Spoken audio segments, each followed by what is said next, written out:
So welcome back. It's been a long time since I've posted a video, and I know I sent a bit of a teaser about a year ago regarding V6, and if anyone went to Shedfest or the reunion back in 2023 you would have seen it, but today's update's more about Project Slam, where we're up to, where we're going. What you probably notice, anyone that's watched any of my older videos, you'll see we're in a new workshop. So that we moved across to this workshop a little while ago. It's taken a bit of time to get things sorted and get to a point where we can actually spend some time back on the cars rather than sorting through and moving around stuff. So today is about really answering some questions. So a lot of questions that I hear at shows, explain what a car is, what it can and can't do, how it operates, and then talk about the future of Project Slam, what is happening, and then I want some comments and feedback from you guys being at the car and the community around what this car is, if what the next steps is regarding bodywork, as I'll go through in a bit of a detail a little bit later on. So I thought I'd start off by one of the biggest questions is, does it drive? And the answer is a bit yes and no. Yes, it physically drives. You spin the seat round, flick the steering wheel on, you can start it up and drive it. Does it drive well? Well, the answer to that is no. So one of the biggest problems with the car is it's on hydraulic suspension, but there is no spring box. It's got some springs on the rear mounted over the hydraulic cylinders, and the front, or as you see it now, is the highest it will go. So the biggest issue with the car is it was never really lowered, it was raised. When it's in its lowest setting and it is hugging the ground, the actual sills of the car are still quite significantly higher, and it's probably around standard height. So that does bring us into an issue of what we can do. Now, when I first originally got the car, the whole idea of the project was to make it road legal, but because of the suspension issue, which would probably be the main reason around what's stopping it drive, ultimately you can put air ride on it, but that lowers the car, it doesn't higher it. And if anyone has seen V6 up close and around some of the work I've done around getting those 22s onto it, it will require, even the 20s that are on this one, some significant work to the inner arches and the body of the car to get 20s on in a natural lowered stance. Not to mention, even now, the kit hits the ground when you hydro it out. So that really covers the biggest one. It does run, it does drive. I'll show you a quick walk around of the engine. So I'll do a quick walk around in a second of the engine because it's one of the only parts of the car that doesn't actually go onto display. And then we'll go into a few of the nuances and how it operates, etc. So I'll do a quick walk around now. So the car is currently in its transport mode, which basically means the seats are facing forward, and you're able to jump in and drive it, albeit quite slowly and not very far. So here's the engine in its raw form with no bonnet on. As you can see, it is a completely bone stock Z20 let 2-litre turbo. Absolutely nothing to talk about apart from it's done 6,200 miles from new, and it is not even a front mount intercooler. It is as it left the factory. The only additions within this engine bay are a replacement battery for obvious reasons, and then a thermal cut-off switch that enables you to run the audio system off the 12-volt system off the car rather than having it plugged in, which I'll go into detail in a second. So moving on around. This is currently the car in its transport mode, so as you can see the driver's seat is facing forward and the rear is dropped back to enable the seat to go in. And then this rod here is purely there. It's a plasterboard prop with some pads on it, and that enables just some tension taken off the side panels when it's driving along because of the vibration. So the byproduct of having no suspension in the car being completely rigid is it does tend to pick up a lot of damage on the trailer just by towing. So I'll go through some of the damage, what's new, what was there originally, and where we've got it.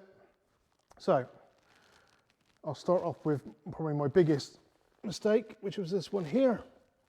So this happened when we picked the car up and we were unloading it off of the dollies that it was on, and the jack slipped and decided to put a lovely big crack in the side skirt. So that's the damage that we've done.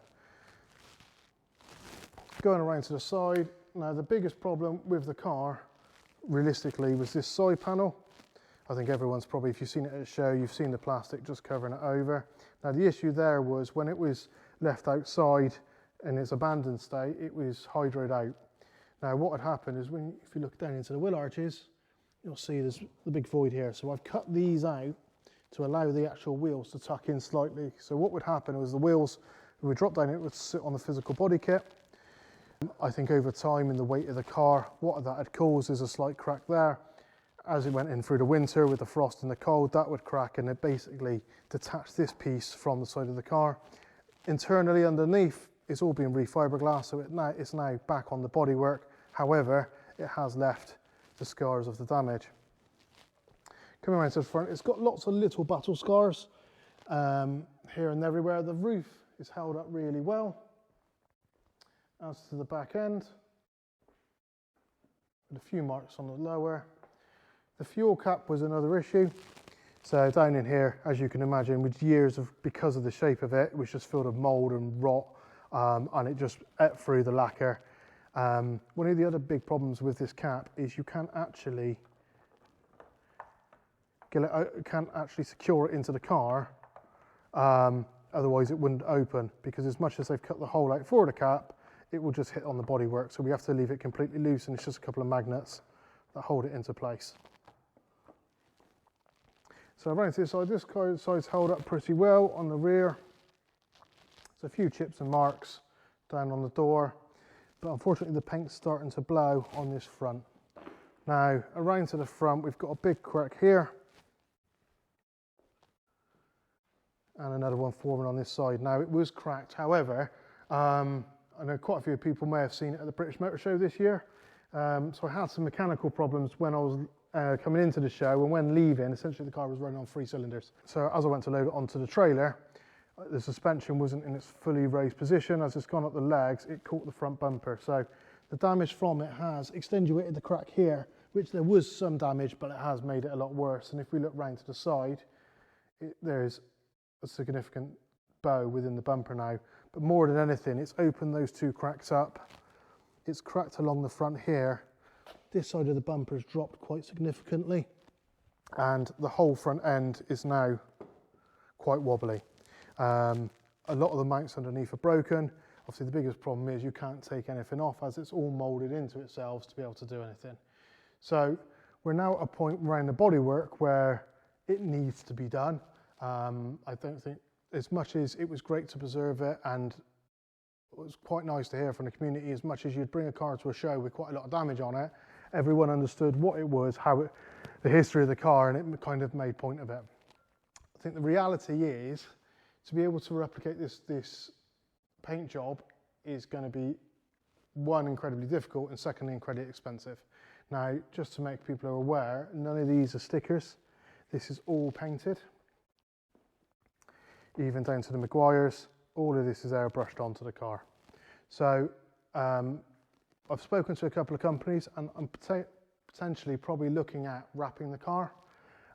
It seems a shame, but that way we can do the repairs on the small areas that we need to, but also keep the original paintwork underneath the wrap as much as possible, so it is still what it is.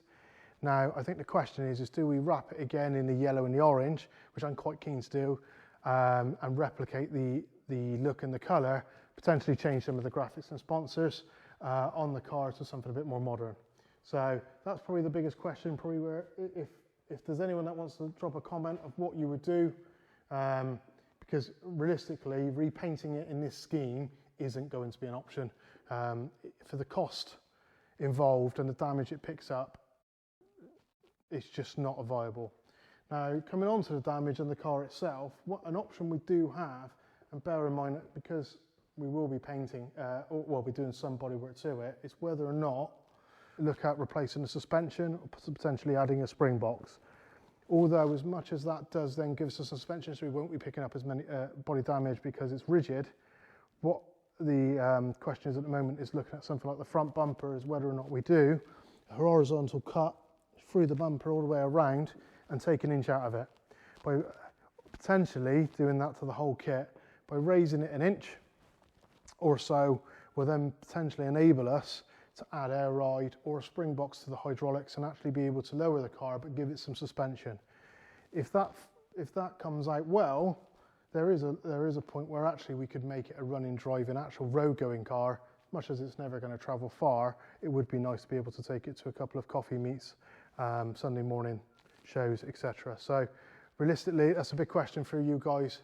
I'm a little bit dubious to completely change it all up together because of what it is and the history of it. It would seem, and it's certainly, whatever we do, I want to enhance it. You know, we ensure we stay being a nod to what it is. We'll move on to the interior. I'll get it lit up and then I'll run through exactly what's going to be happening with the interior and some of the audio. Right, so the car has a number of ways it can power up all its audio system.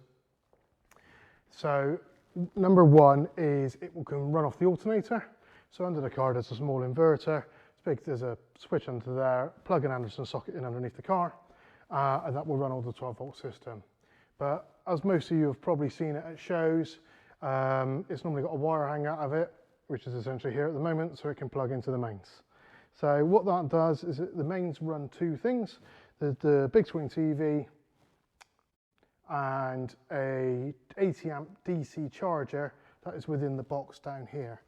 So essentially what this box contains is a giant AGM battery and a power supply from a computer server that I built. And what you do is you flip the switch on the top of it. That switches it on the front. You flick on the charger and it comes to life. Now there's a little switch along the side here and that does the front strobes. So they're not running off the car, so nothing runs off the car's battery, off the mains. And then nothing runs off the, so essentially that runs the front strobe lights. And in the glove box, you see it, we have a PS2. So you flick that one on. Now that PS2 I've converted to 12 volts. It's quite simple and easy to do, but essentially that's all that is. And we come round to inside the car.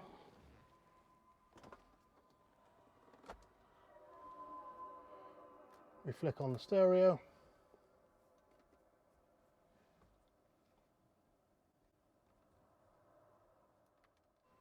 So with the intention of showing you how it all works, so another thing that is picked up from coming back from the British Motor Show is it's no longer actually working. So I just pulled the PlayStation out of the glove box just to have a quick look. It's getting audio come through, but I've got no visual coming through from the PlayStation onto the big screen. And there's absolutely nothing from the stereo at all. And then at the back there is a DVD player, which again is not connected anyway. So there's a couple of big issues within the interior of this car anyway. So I'll just pop those back. So, well, actually I'll start with the steering wheels. Steering wheels. So they are the original Fanatec steering wheels.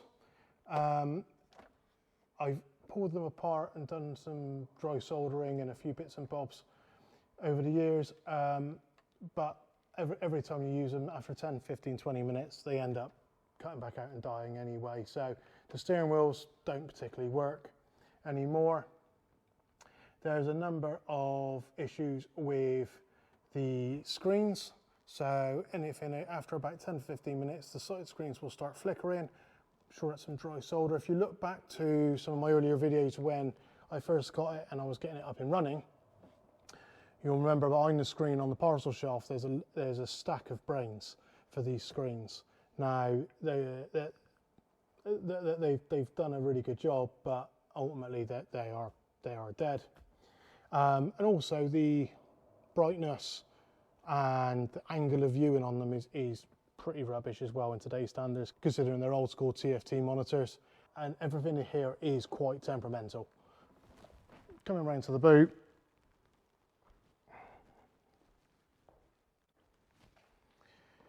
Everything still looks quite good. Again, same issue with the TFT screens. They're just not really, unless you're directly viewing at them, they're not that great, they're not that bright. This amp here tends to light up or not whenever it wants. Apart from that, the boot's quite good. And then we've got the cheapy Amazon screens that I popped in a little while ago just to fill the hole, which again, they don't look the best and can do with being updated.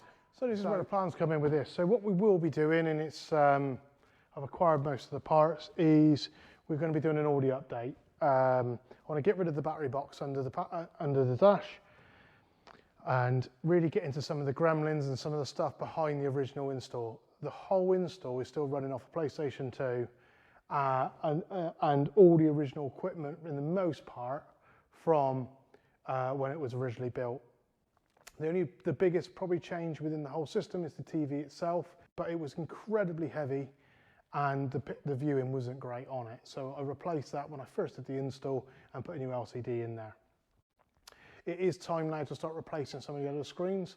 What I'm going to do is keep the original JVC casings. Let me grab one. So you've got the original JVC casing. It's quite a big unit. It's quite heavy for what it is, and then it's got a brain that is on the parcel shelf. The idea is to take this screen out of this casing. I've got some new screens and I'll be swapping those into these casings. So visually it will look the same, however they'll be much brighter and you'll get a better picture. For the side screen windows externally, the two little Amazon ones that I throw in there, we'll be swapping those out and putting some bigger screens in, removing them from the casings and having them up against the window, so it will look, the actual window itself will look like the trim of the TV. When it comes to the audio system, I've got a new audio system, so rather than it only being able to run with either the engines running or off of the mains, there'll be a couple of lithium ion batteries going in there, with a big power converter unit, all up underneath the back of the car, and that will enable it to run for about 5 hours without being plugged in, or infinitely if it's plugged into the mains. The big one around that is the fact that I want it so anybody can almost switch it on. The big problem with the way it's set up now is there's 15 different procedures you have to do to get it set up and actually running. And then the last big one will be, to be honest, after we kind of get into doing the internal stuff anyway, is what we're going to do with this bodywork. Whether or not I just leave it as is and just accept it is what it is, or we do the repairs and we just wrap those sections, or whether or not we look at replacing the suspension or improving the suspension on the car to make it actually be able to have some suspension to minimize the damage and maybe reduce the size of the kit, in essence to almost make the car what it was meant to be but never actually became by the time it was finished with by Barra Media. So I'm going to start pulling out some of the interior now, so if anyone that hasn't seen any of the old videos, you'll be able to see what is behind all the screens and how it looks, and we can go from there.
Right, so that's about as far as I'm going to get today. Welcome to the wonderful spaghetti nest of the rear of Slam. So what you've got on the two outer sides is a couple of brains for the screens, and then there's another stack of 3 behind on each side. In the middle, labelled 1 to 10, are the crossovers, so that's for all your speakers. This unit here, that's a audio band powered cap. Obviously we've got all the 0 gauge cabling. A lot of it stood up remarkably well, and then there's a couple of converters and things and stuff in and around. But so the big thing is going to be, we're using the new HDMI screens. All of those brains are going to go. So all the associated wiring with RCAs going in and out and feeding, that's going to get replaced by a HDMI splitter. So one box replacing 8. So it should help with the power draw, but also help get rid of some of this complication. Now, the car originally, if you looked close enough, on the speaker row above, in the middle was a little reversing camera, and that was when you used this control unit here. You could then switch the channel of the external screens, and then it would so you could see the people inside when they were using the simulator. The problem with the racing simulator is ergonomically it's useless. Where you're sat with your legs and the steering wheel bar and stuff, it looked great. So that's another thing to look at and play around with. Quite tempted to upgrade some of the steering wheels to some G920s or even some Monza spec ones with force feedback. The only thing is, if we do force feedback, I'm going to have to change how it mounts. It's just mounted on 2 little pins here and here, and it gives a lot of wobble. The issue is that it's going to have to be able to be pushed back so you can get the seat in, but we could probably do some sort of linear movement in and out if need be. There is tons of space back here. As much as when all the panels are in it, it does fill it well. There is a lot of room. There is quite a bit, but whilst I'm here, there's quite a lot of remedial work that I can get to. I needed to get to this regardless of the bodywork or anything else. We had to pull this out anyway to look at some of the wiring connections and get that a bit better. However, one thing I can, and I may be able to show you, is the suspension on the rear, to show you what I mean around the lack of spring box, but there are a couple of springs there, so I needed to be able to pull the interior out to even have a look at the suspension to see what's possible, because it doesn't operate on the standard fittings. It's been cut out, so we may have to reinstall. If we're going to look to change it out to air ride or something like that, we'll have to reinstall the original system, some of the original mounting plates and things to replace the hydraulics. But apart from that, I mean, by all means, feel free to drop a comment. How would you do it? How would you run with it? What do you think the next stage is going to be? Interior wise, for the sake of the yellow, etc., that's all just going to stay the same. I may drop the door cards and the seats down to get them re-dyed, because they are, again, from where they had the water damage and stuff, they're starting to look really tired now. So yeah, it's going to be a busy year. I won't be promising any updates weekly or anything like that. However, I'd like to say we're getting an update out at least once a month or so to see how we're getting on. But it's going to be almost split down this build into sort of three different things, which is going to be the interior, revamp, suspension, and then the bodywork. And all of that at the minute is going to depend on where we go with any of those, apart from the interior. But we can't put the interior back in until we've got our head around the suspension. Right, well, I'm waffling on, so I'll leave you with that. But that's essentially, in a nutshell, where we're up to with Project Slam for this year.